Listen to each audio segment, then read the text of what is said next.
6 years ago, my mother told me not to come back until I'd made something of myself. Last month, my older brother sat across a conference table from me in an $800 suit he could no longer afford and begged the owner of the biggest facilities company in the state for a job. He had no idea he was begging me. My name is David Mercer. I'm 51 years old. I own Cardinal Facility Group. If you live in this part of Ohio, you've been inside a building my people keep running, hospitals, office towers, the airport, the arena downtown. 2,200 employees. We're the ones who keep the lights on, the floors clean, the air moving, the doors working. The unglamorous work that holds up everyone else's glamorous work. I built it from a single-use cleaning van I bought at 30 with money my wife and I saved in a coffee can. Almost nobody knows I own it. The company's under a holding group. My name's not on the door, and I like it that way. I drive a truck. I eat lunch with my crews.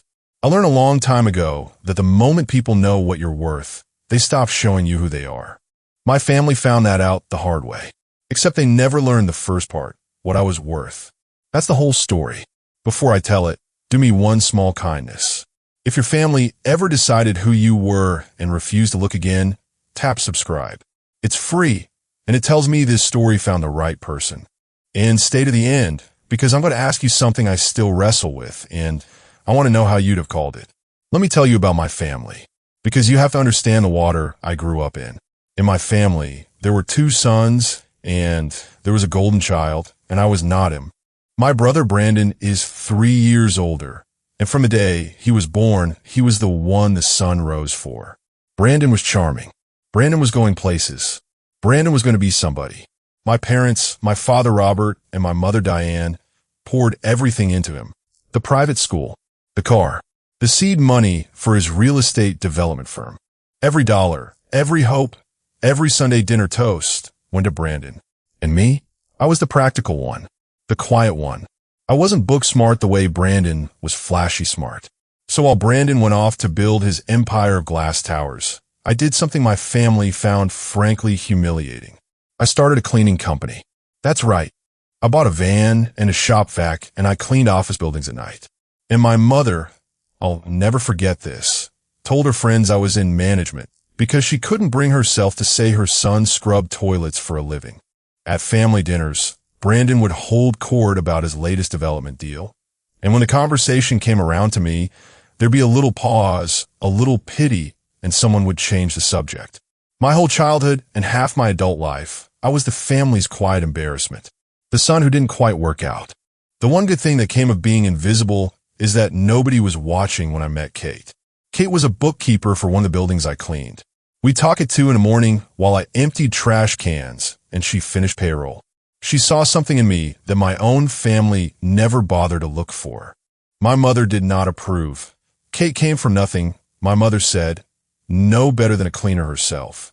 But Kate believed in me with a fierceness my family never had, and she and I got married in a courthouse with 2 witnesses, and we started building. Quietly. Fun by van. Contract by contract.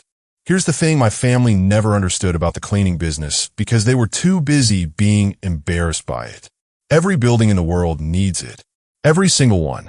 It's boring, and it's invisible, and it is the most stable business on earth because the towers may come and go, but somebody always has to keep them running. While Brandon chased the glamorous, risky money, Kate and I built the boring, bulletproof kind. And it grew. God, did it grow. By the time I was 44, Cardinal had 1,000 employees, and I was quietly worth more than Brandon ever pretended to be. And that is exactly when my family cut me off. Here's how it happened. Brandon's firm hit a rough patch. One of many, though I didn't know how many yet, and my parents came to me. Not to reconcile, to collect. They wanted me to invest $500,000 into Brandon's development company to save it. And they didn't ask. They informed me it was my duty, as the family had carried me my whole life, which was a rewriting of history, so total I almost laughed. And for the first time in my life, with Kate's hand in mine, I said no. I looked at Brandon's books.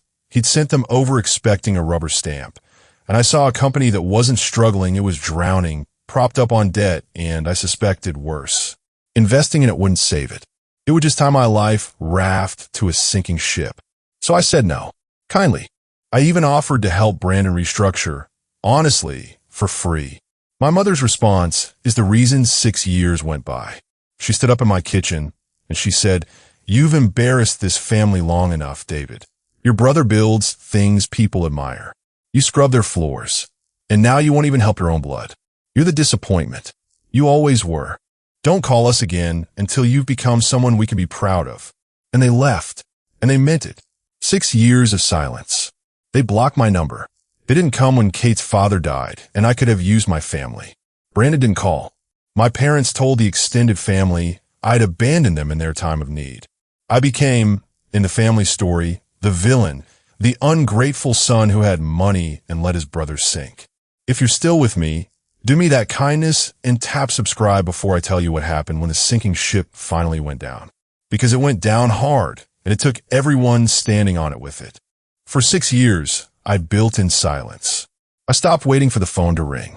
Kate and I raised our kids without my parents in their lives, which is its own quiet grief. My children barely know their grandparents.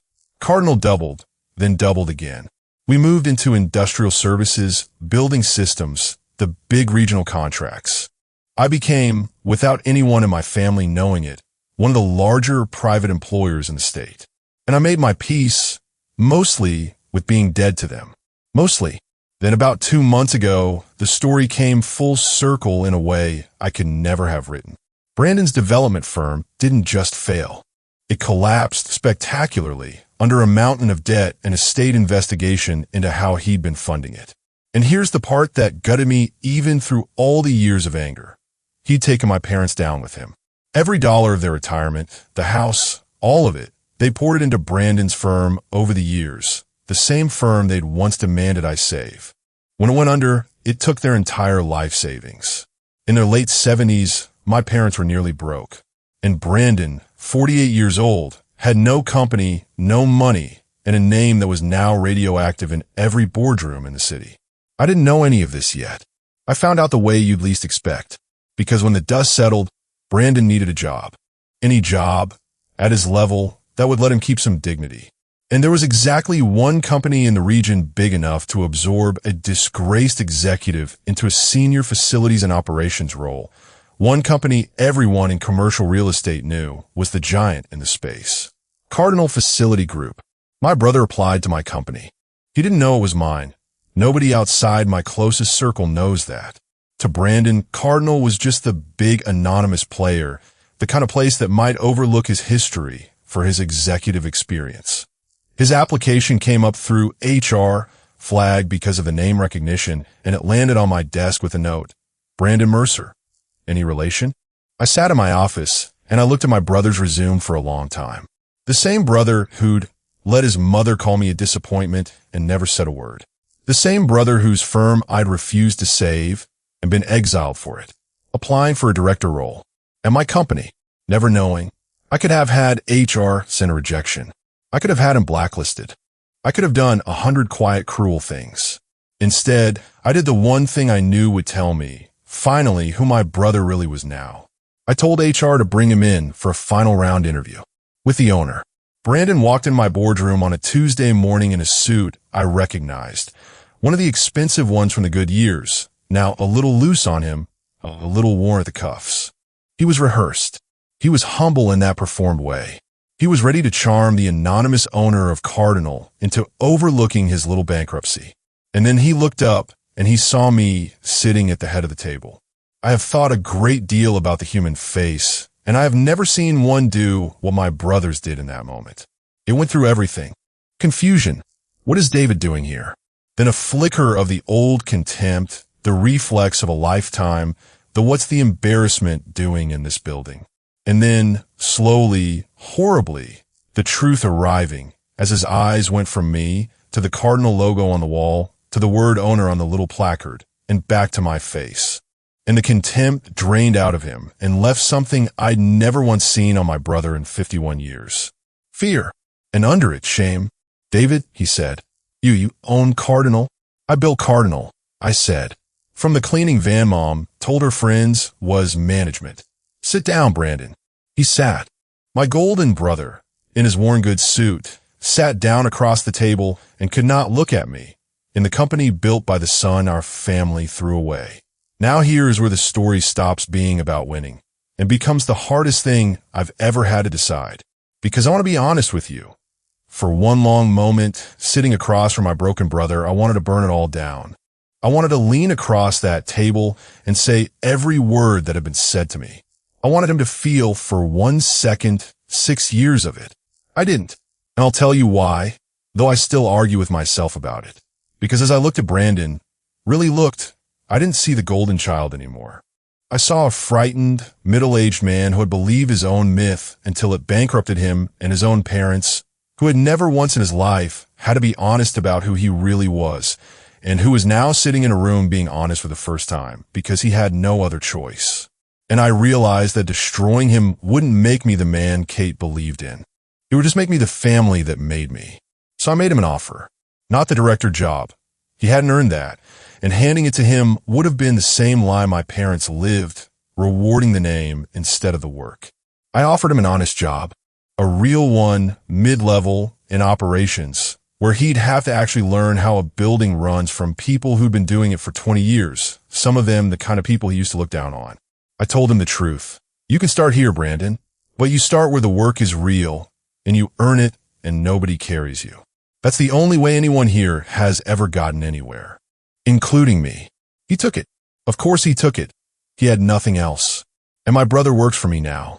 He's actually not bad at it when he's not performing. Some days I think the honest work is the best thing that ever happened to him.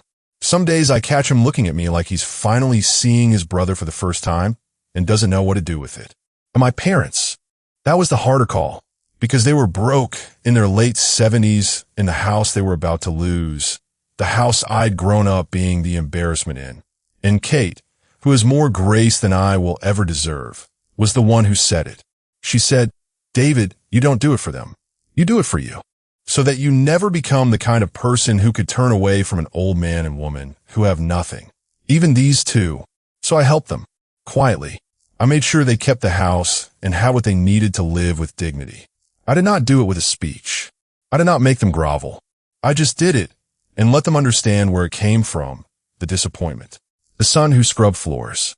My mother called me after. The first time in 6 years, I heard her voice. She was crying. She wanted to apologize and to explain and to rewrite it all again the way she does. And I stopped her gently, and I said something I'd waited my whole life to be free enough to say. I said, "Mom, I don't need you to be proud of me anymore. I spent 45 years needing that, and it almost broke me. I'm okay now. I forgive you, but I don't need it. And that's the best thing that ever happened to me." I don't know if she understood. I'm not sure she can, but I meant it all the way down. I spent my whole life ashamed of what I did for a living, because my family taught me to be. They built things people admired, the towers, the glass, the flash. I just kept the lights on. I cleaned up the messes. And here's what 51 years taught me, the thing I'll leave you with. Everybody admires the tower. Nobody thanks the people who keep it standing. But towers fall. The flashy ones fall first and hardest because they were never really built, just borrowed against. And when they fall, and the lights go out, and everyone's standing in the dark in the wreckage of the thing they were so proud of, the person they come looking for is the one who always knew how to keep the lights on, the one they were embarrassed by, the one who was never impressive, just solid all the way through. They work for me now, not because I beat them, because I built something real while they built something that looked real, and the difference doesn't show until the day the money's gone. So here's my question, and I mean it because Kate and I still talk about it.